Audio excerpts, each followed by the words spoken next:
भारत की सेनाओं को पूरे हिंदुस्तान की दरगाहों की तरफ से, ऑल इंडिया सूफी सज्जादा नशीन काउंसिल की तरफ से और विशेष तौर से अजमेर शरीफ की दरगाह की तरफ से उनके आध्यात्मिक प्रमुख किबला दीवान सैयद ज़ैनुल आबिदीन साहब की तरफ से बहुत बहुत बधाई देना चाहता हूं, बहुत बहुत शुक्रिया अदा करना चाहता हूं कि आपने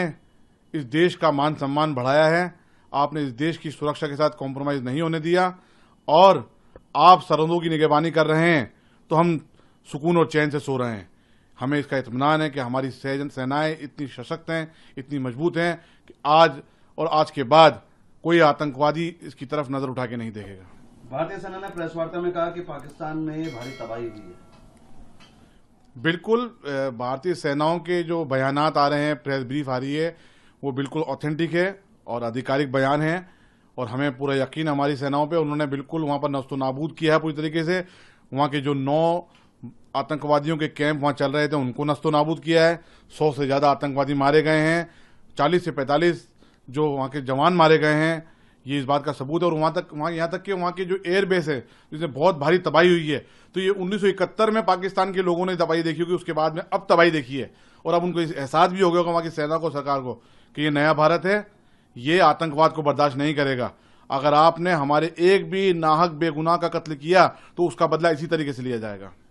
भारत सरकार का निर्णय धरती पर चाहे सैन्य आक्रमण हो या आतंकी आक्रमण, उसे युद्ध ही माना जाएगा। जी हाँ, मैंने भी अभी ये देखा है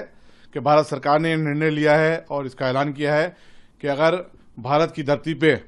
किसी भी प्रकार से हमला किया जाता है या घुसपैठ की जाती है या वहाँ पाक अधिकृत आतंकवाद जो है वो यहाँ पर उनके आतंकवादी आकर किसी प्रकार से हमला करते हैं तो उसको युद्ध की श्रेणी में माना जाएगा। ये निर्णय का हम स्वागत करते हैं, पूरा देश इस भारत सरकार के इस निर्णय का स्वागत करता है। हमें इसी तरीके के मजबूत निर्णय लेने पड़ेंगे, तब जाकर के ये आतंकवाद जड़ सकता है। जो है ये आतंकवाद के खिलाफ रहा है और रहती दुनिया तक ये आतंकवाद के खिलाफ रहेगा। लिहाजा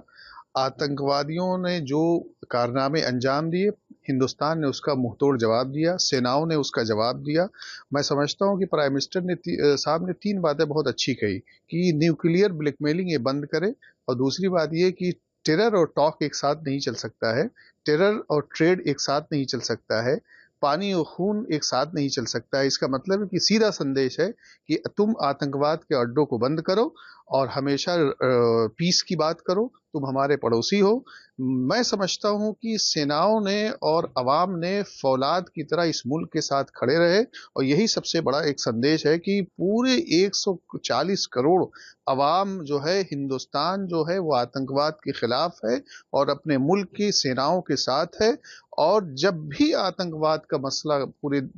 देश में उठेगा तो यहाँ की अवाम फौलाद की तरह क्लियर अल्फाज में, बहुत साफ अल्फाज में पूरे मुल्क के सामने, पूरी दुनिया के सामने अपने मुल्क का, भारत का मजबूत स्टैंड रखा है। और जिस तरीके से प्राइम मिनिस्टर ने ये बात कही कि इंडिया न्यूक्लियर ब्लैकमेल नहीं सहेगा और यकीनी तौर पर आतंकवाद और टॉक एक साथ नहीं चल सकती, यानी टेरर और टॉक एक साथ नहीं हो सकता। और उसी के साथ साथ प्राइम मिनिस्टर साहब ने जो ये बात कही कि पहलगाम के वहशतनाक हमले का इंडिया ने पूरी ताकत और क़ुव्वत के साथ टेररिस्ट को मुंहतोड़ जवाब दिया है, ये वो तमाम बातें थीं जिससे ये बात वाज़े हुई कि इंडिया ने पिछले दिनों किस तरीके से पाकिस्तान में टेररिज्म के ख़ात्मे के लिए कदम उठाए हैं। और सही तौर पर उन्होंने जो ये बातें रखी हैं कि कितने बड़े पैमाने पर वहाँ पर आतंकवादियों को मारा गया है और इंडिया का क्या इस सिलसिले में स्टैंड है, तो इससे यकीनी तौर पे जितनी भी बातें थीं वो बहुत वाज़े हो गई। और जिस तरीके से प्राइम मिनिस्टर साहब ने ये बात भी कही कि इस